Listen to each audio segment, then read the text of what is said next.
Okay. So we just encountered everything with gram-positive cosine. Now we're doing the gram-positive rods very quickly, and then we will be done with our first chunk of microbio. Second chunk के लिए तो आप लोग classes ले चुके हो. So let's do gram-positive. Now, gram-positive rods are essentially aerobic or anaerobic. You guys know what aerobic and anaerobic means. I don't think I need to be worrying about that, right? अच्छा, another thing I want you to know is that these are spore forming and spores जो होते हैं ना वो basically इस तरीके की चीज होती है जो कि बॉइलिंग से नहीं मरती. यूजुअली कोई भी बैक्टीरिया होगा, कोई भी वर्म होगी, कोई भी चीज होगी, आप उसको बॉइलिंग से मार सकते हो, राइट? फिल्ट्रेशन से, क्लोराइजेशन से मार सकते हो. स्पोर्स जो होते हैं ना वो बॉइलिंग से नहीं मरते, रादर वो 121 डिग्री सेल्सियस ऑटोक्लेव में मरते हैं. मतलब 100 डिग्री सेल्सियस उन पे काम नहीं करती. ठीक है. अच्छा, अब ग्राम पॉजिटिव रॉड्स हमारी जो है वो एरोबिक होती है और एनारोबिक होती है. हम सबसे पहले एरोबिक पढ़ लेते हैं जिसमें हमारे पास है bacillus, Listeria and cornea bacterium. Bacillus, Listeria and cornea bacterium, ये नाम इतने मुश्किल नहीं है. बैसिलस में हमारे पास दो किस्में होती हैं. एक होती है बैसिलस में क्या कहते हैं, बैसिलस एंथ्रासिस. बैसिलस एंथ्रासिस से होता है क्या कहते हैं, एंथ्रैक्स. ठीक है. एंथ्रैक्स होता है, वैसे ये इतना कॉमन नहीं है, बट इस एंथ्रैक्स की तीन किस्में होती हैं. या तो ये एंथ्रैक्स स्किन में होता है, ठीक है, या तो ये एंथ्रैक्स आप लोगों के जीआईटी को इफेक्ट करता है या पल्मिनरी सिस्टम को इफेक्ट करता है, right? So we have the anthrax. Bacillus anthracis का एक डिजीज है जिसको हम लोग कहते हैं एंथ्रैक्स, जो कि इस तरीके से होता है. यूजुअली एनिमल प्रोडक्ट से हो जाती है ये. ठीक है. इसमें होता ये है कि देखो वो ये है कि कोई स्पोर होता है आपकी स्किन में, कहीं कोई कट होता है या कोई ब्रोकन स्किन होती है, कुछ भी होता है, तो उधर से ये स्पोर आपकी बॉडी के अंदर आ जाता है, आपकी मैक्रोफेजेस में जाके रेप्लिकेट होने लग जाता है एंड आपकी बॉडी में oedema and obstruction and destruction कराने लग जाता है. ठीक है. अच्छा, अब क्यूटेनियसली मीन स्किन में ये अल्सर्स कराता है, पल्मिनरी में ये वूल सॉर्टर्स कराते हैं, जीआईटी में ये bloody diarrhoea, vomiting and abdominal pain कराता है. ठीक है. सो वही मतलब अगर तुम लोग इसमें जेनेरिक ये बस ये नाम याद कर लो, जीआईटी है तो ऑब्वियसली अर्पणा मैं बार बार बता चुकी हूँ कि जीआईटी में सेम ही बात आएगी कि पेट के मसले हो रहे हैं, एब्डोमिनल पेन है, क्रैम्प्स है, डायरिया है. यहाँ ब्लडी डायरिया होता है या वाटरी नॉन ब्लडी होता है, दोनों में से कोई एक कैटेगरी होती है, तो इसमें ब्लडी की कैटेगरी है. ठीक है. अच्छा, फिर हमारे पास सॉरी बैसिलस की दूसरी किस्म आ जाती है जिसको हम लोग कहते हैं बैसिलस सीरियस. बैसिलस सीरियस जो है ना वो रीहीटेड फ्राइड राइस से होता है और इसमें जो है वो फूड पॉइजनिंग बहुत कॉमन होती है. ठीक है. अब ये रीहीटेड फ्राइड राइस बहुत इंपॉर्टेंट है कि एक स्पेसिफिक चीज ही खाने से होता है. मतलब अगर आप चावल होते हैं उसको आप बार बार हीट करते हो तो उसमें जो है वो ये होता है, इससे फूड पॉइजनिंग होती है. अब फूड पॉइजनिंग तुम लोग ऑलरेडी जानते हो कि पेट खराब है, पेट में दर्द होती है, उल्टियां लग जाती हैं, वॉमिट होता है, नॉजिएटेड फीलिंग होती है, वही सब कुछ है. और इधर वाटरी नॉन ब्लडी डायरिया है. सो बैसिलस में दो किस्में थी, bacillus serious and bacillus anthracis. Anthracis में ब्लडी वाले डायरिया हुआ जीआईटी में, पल्मोनरी एंड क्यूटेनियस डिजीजेस भी हुई. एंड सीरियस में रीहीटेड फ्राइड राइस तुम्हारा बहुत इंपॉर्टेंट पॉइंट है और ये जो है ये तुम लोग का फूड पॉइजनिंग कराता है. जो जो पॉइंट मैंने मार्क किया हुआ ना, अगर तुम लोग बायो में मेनली वही पॉइंट बोलो तो इट्स मोर देन इनफ. ठीक है. तो ये तुम लोग का बैसिलस खत्म हो गया. अच्छा, बैसिलस के अलावा हमारे पास लिस्टेरिया आ जाता है. Let me just see where it is.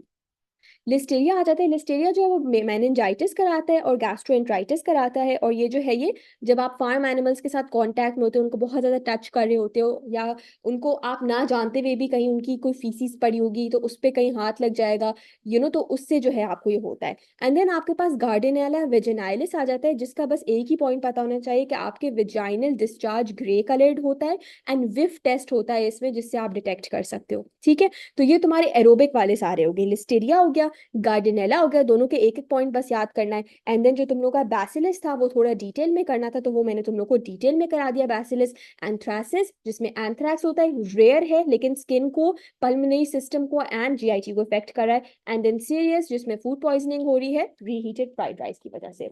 अब anaerobic is very very important. So हमने ग्राम पॉजिटिव रॉड्स का एरोबिक सेक्शन कर लिया. अब हम एनारोबिक में कर रहे हैं तो इसमें क्लॉस्ट्रिडियम आ जाता है. अब क्लॉस्ट्रिडियम की जो है ना वो क्या कहते हैं, चार टाइप्स हैं. Clostridium has four types which are very important. Number one type that is very important. ठीक है. Let me just try moving this box like this. and then like this. Okay, now 4 types. Number 1 is the Titani.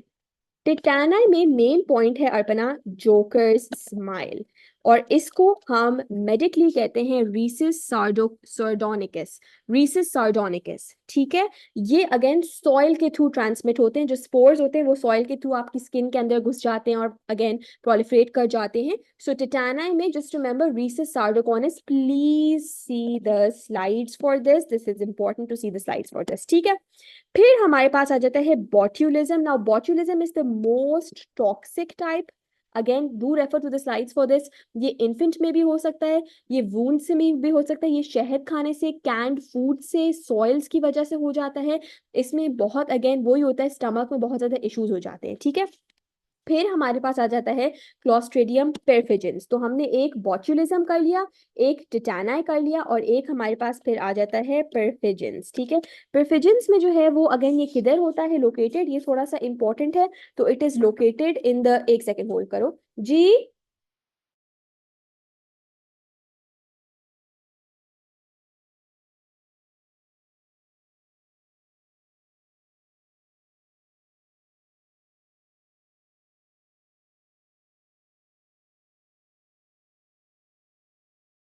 अच्छा, परफेजेंस होता है जो कि normal flora of the colon and vagina में होता है, और इसमें जो है ना वो गैस गैंग्रीन होती है, which is very very important कि इसमें गैस गैंग्रीन या फूड पॉइजनिंग होती है, ठीक है।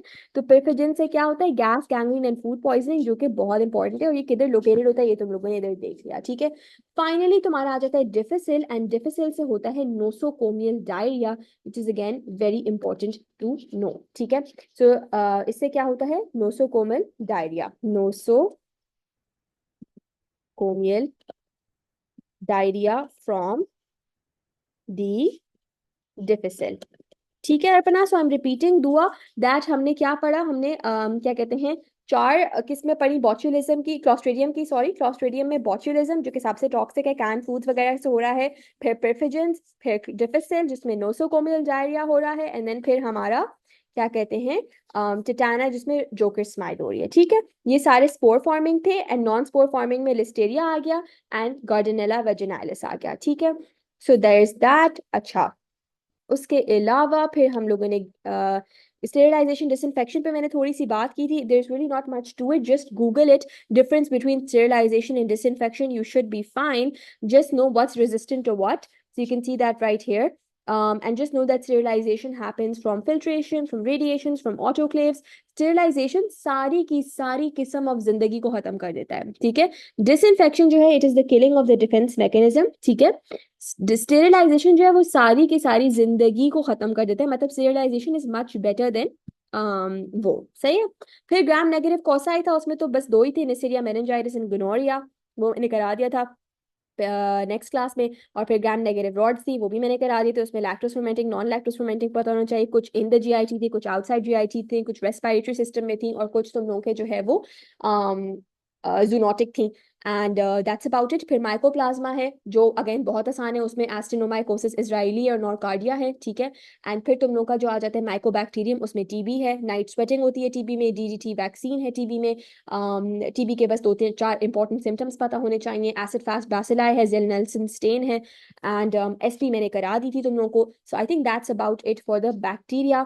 वायरोलॉजी भी हमने सुबह को कर लिया, फंगाई का मैंने बता दिया, सिर्फ अपॉर्चुनिस्टिक फंगाई इंपॉर्टेंट है, बाकी सारा रीड जरूर कर लेना, बट मेनली अपॉर्चुनिस्टिक फंगाई से सवाल आता है। प्रोटोजोआ भी मैंने डिटेल में करा दिया है, नेमाटोड्स, सिस्ट्रोड्स और टर्माटोड्स भी करा दिया है। टर्माटोड्स अगेन लाइक आई सेड इतना इंपॉर्टेंट नहीं है, cestodes is important.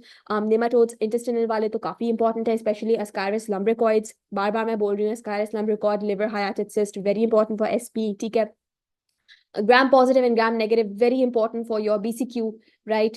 And patho BCQs are mainly scenario based. So maybe if you guys can get some time, finish your syllabus in 2 to 3 days and then try doing the past papers or try doing some meta angle questions.